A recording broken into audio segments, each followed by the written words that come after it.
channel, this was going to be such a quick book haul. It was going to be 8 books, half of which were already on my TBR, and you were going to go, "So you were so restrained this time."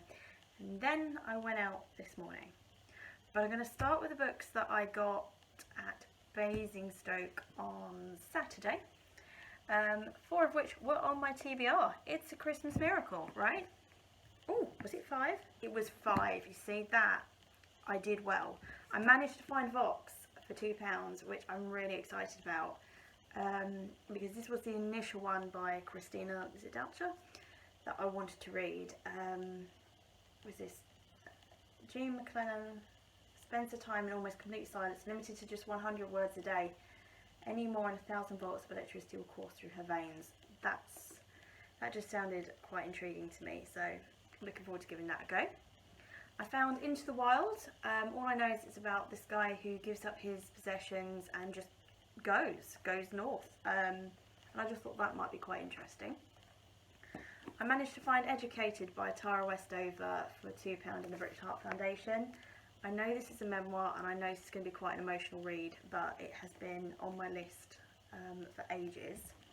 I found Bad Feminist by Roxane Gay for £1, and I've wanted to read this for so long now. I'm really sort of trying to read more feminist-based literature, and I was really pleased to find that. And oh my goodness, I was so pleased when I found this one. I found The Midnight Library for £1 at Naomi's house. After the last book I read by Matt Haig, The Humans, I knew that I was really going to like this author, and this story sounds incredible to me. So I'm so excited. That was the first book I found, and if that was the first one, if that was the only book I found, it would have been a really good day. The other ones that I got in Basingstoke, I got Reasons to Stay Alive by Matt Haig. I know that is non-fiction. A story of how one man came through crisis, triumphed over illness, and learned to love again. I managed to get I Am Malala, who was the young girl, or lady now, that was shot for standing up for women's educational rights. So I've been looking out for that for a while actually. I'm quite pleased I found that. And the last one I got in Basingstoke was Bird Box. And I've wanted to watch the Netflix film for quite some time, but somebody on BookTube, and I can't for the life of me remember who it was now, but they said to read the book first. The book's really, really good. So I saw this for £1, and I'm like, I'm having that. I was really pleased with that haul. And yeah, some of those books I've been looking out for now for like a year or so, so I'm really, really pleased. Then I went down to the charity shop today. The books, paperbacks 10p and hardbacks were 20p. So I only spent £1.10. So that, I did good. And I got a really random mix here, so let me just grab them over here. Right. Dad and I have an agreement, if we ever see any non-fiction, we just grab them, and one of us will end up reading them. So I got Anatomy of the Spirit, the 7 Stages of Power and Healing, and then Intelligent Emotion. So I'll see if he's interested in those, and I might read them myself. Oh, this looks brilliant. Right, this is 20p. Heavy words lightly thrown, the reason behind the rhyme. So this is a fascinating guide to the hidden meanings of well-known nursery rhymes. Okay. It says, was little Jack Horner a squatter? Was Bar black sheep of leet about taxation? What did Jack and Jill do on that hill? Who was Mary, and why was she contrary?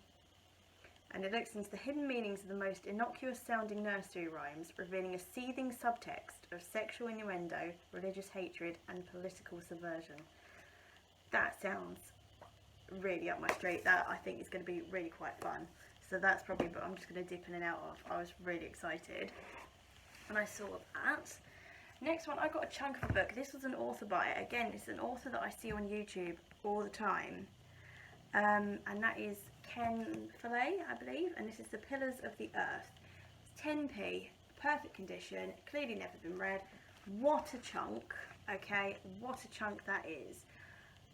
And I think it was an author by it. I'm like, yeah, we'll give it a go. I know nothing about it, but I'm intrigued. Then I got, this is a non-fiction, and this is 6 weeks, and the short and gallant life of the British officer in the First World War. I thought my partner might find this quite interesting. It's a story of British junior officers in the First World War who led their men out of the trenches and faced a life expectancy of 6 weeks. And it's like letters, diaries, and I know he's quite interested in learning more about the wars, so I think you'll find that quite interesting. Next one was a cover by. That's the White Tiger. I mean, just look how cool that looks. Yeah, I haven't even read the back. It was like, oh, that looks cool. And then I noticed it was a winner of the Man Booker Prize. Meet Balaram Halwai, the White Tiger, servant, philosopher, and entrepreneur and murderer. That could be interesting. Then I found Luna, and that just looked cool. It just says, a new way to live, 1,000 ways to die. And that just intrigued me, really. It's about, I think, moving to go and live on the moon, and really all the things that could possibly go wrong with it. I know it's still fiction, but it just looked quite interesting. Then I got Once Upon a Curse. Now that looks really, really cool. This is, step into the world of myth and magic. Fair maidens, handsome princes, witches and fairy godmothers all show their dark and dangerous side in this anthology, inspired by myths and fairy tales retold by some of the best authors in this generation and by some upcoming new talents. Each beautifully crafted story brings an unusual twist to the traditional tale, from Cinderella's story told from the not-so-kind fairy godmother's point of view, to the Bluebeard tale showing the allure of this dark and dangerous man that drives young girls to willingly rush to their fate. So it just sounded quite interesting. I thought, yeah, give it a go.